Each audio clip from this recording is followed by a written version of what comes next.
Meet the Stegosaurus, Wayne. He doesn't have the biggest brain.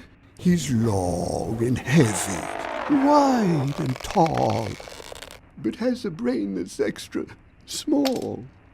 He's not the brightest dinosaur. He thinks that 1 + 1 is 4. He can't remember up from down. He thinks the sky is chocolate brown. He wears his bow tie on his tail and likes to eat the Daily Mail.